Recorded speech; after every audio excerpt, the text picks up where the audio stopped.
പ്രായമായി കഴിഞ്ഞാൽ പിന്നെ മാപ്പാനും ഇമ്മാനും നോക്കണ വിഷയത്തിൽ ഇപ്പൊ വലിയ തർക്കമാണ്. പണ്ടത്തേക്കാൾ അത് കൂടി. മുമ്പുള്ള കാലത്തേക്കാൾ ഇപ്പൊ കൂടി വരുന്നൊരു തർക്കം എന്താണ്? നമുക്ക് പ്രായമായാൽ നമ്മെ ആര് നോക്കണം? ആരും വിചാരിക്കണ്ട ഇതൊന്നും എനിക്ക് വരൂല, കാത്തിരുന്നോളിൻ, അള്ളാഹു കാത്തിരക്ഷിക്കുമാറാകട്ടെ.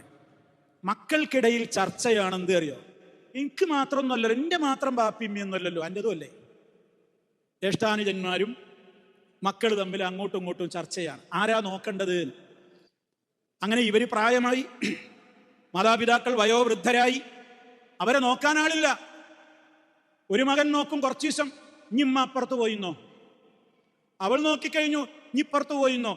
എന്താ ഞങ്ങൾക്ക് എവിടേക്കും ഇറങ്ങൊന്നും വേണ്ടേ? ഈ ഇമ്മാനും ബാപ്പാനും കെട്ടിപ്പിടിച്ചിങ്ങനെ ഇരുന്നാ മതിയോ? നമുക്കെവിടെയും ടൂറൊന്നും പോണ്ടേ? നമുക്കൊരു സ്ഥലത്തേക്കും പോകാൻ പാടില്ല. നിങ്ങൾക്ക് എത്ര മക്കളുണ്ട് എന്നാ ചോദിക്കുന്നത്.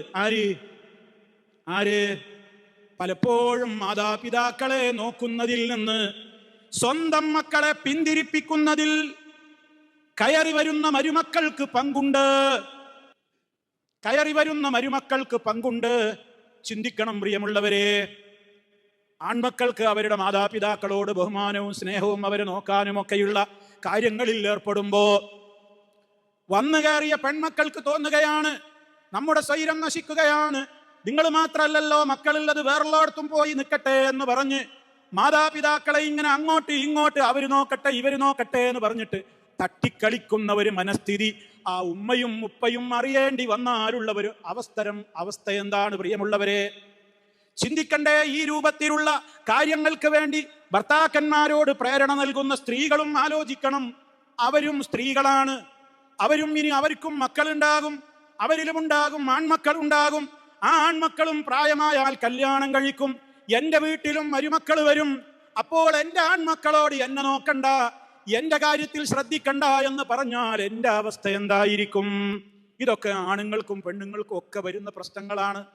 പ്രായമായി കഴിഞ്ഞാൽ ആര് നോക്കണം, ആര് പരിചരിക്കണം, ആരാണ് അവരുടെ കാര്യം ഏറ്റെടുക്കേണ്ടത് എന്നിങ്ങനെയുള്ള തർക്കവിതർക്കങ്ങൾ സത്യവിശ്വാസികളുടെ ജീവിതത്തിൽ ഒരിക്കലും ഉണ്ടാകാൻ പാടില്ല.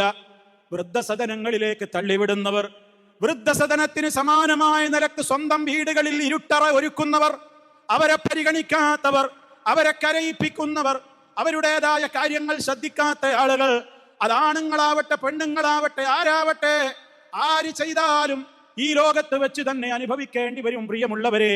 അത്ര വിലയുണ്ട് നമ്മുടെ മാതാപിതാക്കളുടെ കണ്ണുനീരിന്.